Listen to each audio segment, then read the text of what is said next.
Dukung kelancaran mudik Lebaran 2026, PT Kereta Api Indonesia Daop 6 Yogyakarta mengingatkan masyarakat untuk memanfaatkan program diskon 30%. Program stimulus dari pemerintah ini berlaku untuk perjalanan pada 14 hingga 29 Maret 2026 dan sudah dapat dipesan sejak 10 Februari. Hingga 24 Februari tercatat 216.000 tiket atau 42% dari total 516.000 kursi telah terjual. Dengan kata lain, masih tersedia sekitar 303.000 tiket bagi masyarakat yang akan mudik maupun balik. Manajer Humas KAI Daop 6 Yogyakarta, Feni Novinda Saragih menyebut, ketersediaan tiket masih cukup besar dan masyarakat diimbau untuk segera merencanakan perjalanan. Pantauan tiket lebaran dari KAI Daop 6 Yogyakarta per hari ini terpantau sudah terjual sebanyak 216.000 tiket atau 42% dari total kapasitas yang disediakan, yakni sebanyak 516.000 tiket, dan tiket yang masih tersedia ada sebanyak 303.000 tiket. Ini menunjukkan masih banyak peluang kepada masyarakat untuk segera merencanakan perjalanan baik mudik ataupun balik selama libur lebaran nanti. Kami mengimbau kepada masyarakat juga untuk dapat memanfaatkan adanya program diskon 30% ini untuk merencanakan perjalanan mudik dan baliknya nanti dengan baik dan nyaman. Program diskon 30% ini diharapkan dapat mendorong masyarakat merencanakan perjalanan lebih awal sekaligus mengurangi kepadatan saat puncak arus mudik dan balik. Selain itu, KAI Daop 6 Yogyakarta juga menyiapkan 10 kereta api jarak jauh tambahan dengan tingkat okupansi 30 hingga 50%.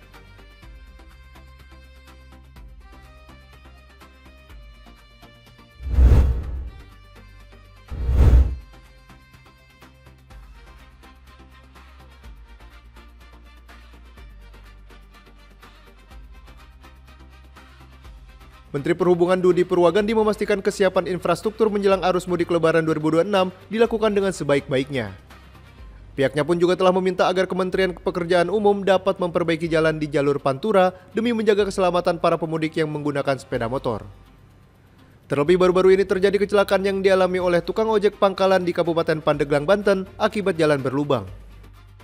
Kecelakaan tersebut menyebabkan seorang siswa kelas 1 SD meninggal dunia. Jalanan rusak, kami sudah berkoordinasi khususnya nanti dengan persiapan Lebaran. Kita minta supaya jalan-jalan yang nanti akan dilalui oleh para pemudik yang menggunakan kendaraan roda 2 dapat diperbaiki, dan dari Kementerian PU menjanjikan bahwa paling lambat itu H-10 itu sudah selesai perbaikannya di Jalan Pantura atau jalan-jalan yang akan dilalui oleh para pemudik yang menggunakan sepeda motor. Menhub juga memprediksi puncak arus mudik Lebaran tahun ini terjadi pada 18 Maret mendatang. Arus lalu lintas saat mudik pun diperkirakan tak akan sepadat tahun lalu, mengingat adanya kebijakan work from anywhere yang membuat pemudik bisa pulang kampung lebih awal.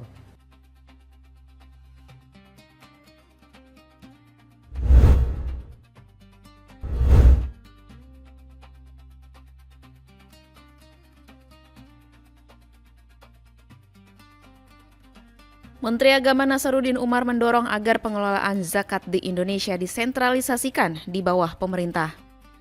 Dalam Sarasehan 99 Ekonom Syariah di Jakarta Selasa pekan ini, Menteri Agama menilai sentralisasi diperlukan agar penyaluran zakat lebih terbuka, merata, dan tepat sasaran. Nasaruddin pun mencontohkan pengelolaan zakat pada masa awal Islam yang berada di bawah otoritas pemerintah. Dan pada waktu itu hanya satu, pengelola zakat itu adalah fi'il amarnya itu, maf'ulnya itu adalah pemerintah. Khud itu kan fi'il amar. Ambillah.